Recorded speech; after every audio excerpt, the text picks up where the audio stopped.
تاجدار ولایت سیدنا حیدر کرار شیر خدا کرم اللہ وجہ الکریم ماں اپنے شہزادوں کے روتے تڑپتے مسجد سے گھر کی طرف آئے تو آپ کے جسم انور پر رشا کی کیفیت طاری تھی۔ یہ وہ حیدر کرار ہیں جو میدان جنگ میں ہوتے تو کفار مشرکین کی فوج میں حدید و حجر کی ایک چلتی پھرتی چٹان نظر آتے، ایک ایسی چٹان جسے دنیا کی کوئی طاقت بھی نہ ہلا سکے، جسے سارا جہان مل کر بھی متزلزل نہ کر سکے، مگر آج آپ کا جسم انور ایسے کانپ رہا تھا جیسے تیز ہوا کے جھونکے سے کسی نازک سے پودے کی نازک نازک شاخیں جھول رہی ہوں۔ آپ کی آنکھیں جو دشمنان دین کو دیکھ کر بجلیاں برسایا کرتی تھی آج اشکوں کی برسات کر رہی ہیں۔ آپ حجرہ بطول میں تشریف لائے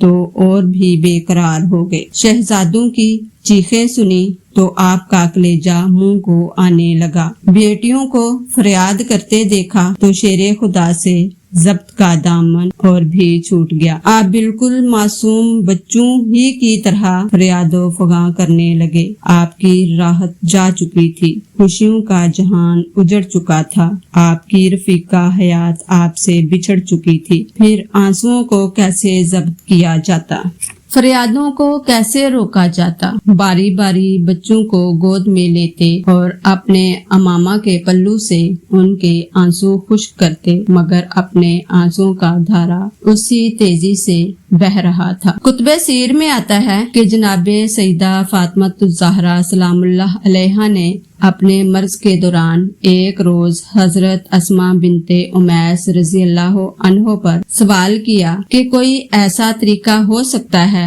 کہ کوئی شخص میرے جنازے کو بھی نہ دیکھ سکے؟ تو حضرت اسماء رضی اللہ عنہا نے عرض کیا، بنت رسول، میں نے ملک حبش میں دیکھا ہے کہ وہاں کے لوگ چارپائی پر درختوں کی شاخیں باندھ کر اوپر ایک کپڑا ڈال دیتے ہیں، جس سے وہ چارپائی ڈولی کی صورت میں بن جاتی ہے اور ہر طرح کا مکمل پردہ ہو جاتا ہے۔ پھر جناب اسماء رضی اللہ عنہا کھجور کی شاخیں لائی اور آپ کو ڈولی بنا کر دکھائی۔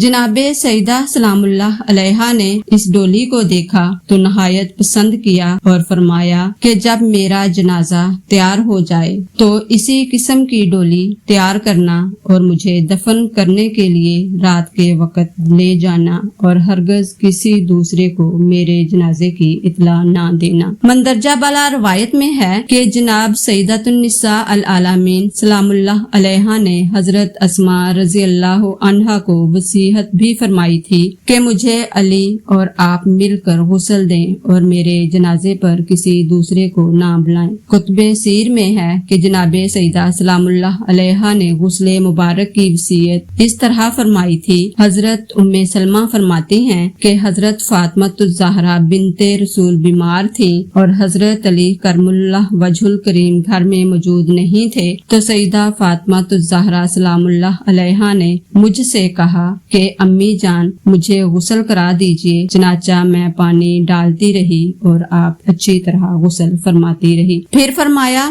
میرے پاس میرے نئے کپڑے لے آئیے۔ پھر آپ نے وہ نئے کپڑے پہن لیے اور فرمایا میری چارپائی میرے گھر کے درمیان بچھا دیجیے۔ میں نے حکم کی تعمیل کی، پھر آپ چارپائی پر قبلہ رخ لیٹ گئیں اور فرمایا امی جان اب میں وفات پا جاؤں گی، میں نے غسل کر لیا ہے، لہٰذا میرا جسم کوئی نہ کھولے۔ اس گفتگو کے بعد آپ کا وصال ہو گیا۔ پھر جب حضرت علی کرم اللہ وجہ الکریم گھر آئے تو میں نے سارا ماجرا سنا دیا۔ یہ سن کر حضرت علی کرم اللہ وجہ الکریم نے فرمایا خدا کی قسم اب آپ کے جسم کا کوئی حصہ غسل کے لیے نہیں کھولا جائے گا۔ سیدۃ النساء العالمین شہزادی رسول سلام اللہ علیہا کے وصال مبارک کی تاریخ میں مورخین کا اختلاف ہے، لیکن ہمارے نزدیک تحقیق شدہ بات یہی ہے کہ آپ اپنے والد محترم حضرت محمد مصطفیٰ صلی اللہ علیہ وآلہ وسلم کے وصال مبارک کے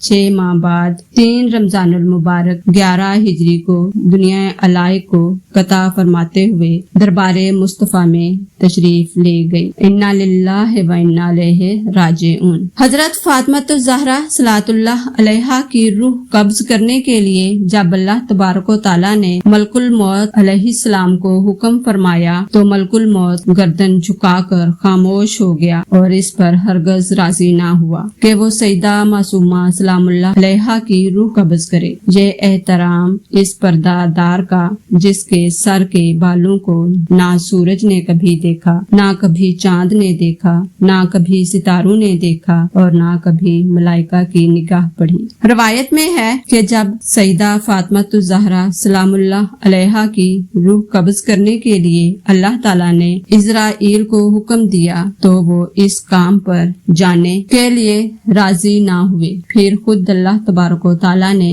اپنے دستے قدرت سے اپنے محبوب کی لاڈلی بیٹی کی روح کو قبض فرمایا۔ جناب سیدہ طاہرہ سلام اللہ علیہا کے حکم کے مطابق آپ کو رات کے وقت بغیر کسی کو اطلاع کیے جنت البقیع شریف میں دفن کر دیا گیا۔ آپ کے جنازے کے ساتھ معتبر روایت کے مطابق اہل بیت کے چند افراد حضرت عباس اور ان کے بیٹے حذیفہ ابن عباس رضی اللہ عنہما اور چند خواتین تھیں۔ حضرت حسنین کریمین سلام اللہ علیہا بھی ساتھ ساتھ آہذاری کرتے ہوئے جا رہے تھے۔ معتبر روایات کے مطابق آپ کو لحد میں اتارنے اور جنازہ پڑھانے کے فرائض حضرت علی کرم اللہ وجہ الکریم نے ادا فرمائے اور یہی آپ کی وصیت تھی۔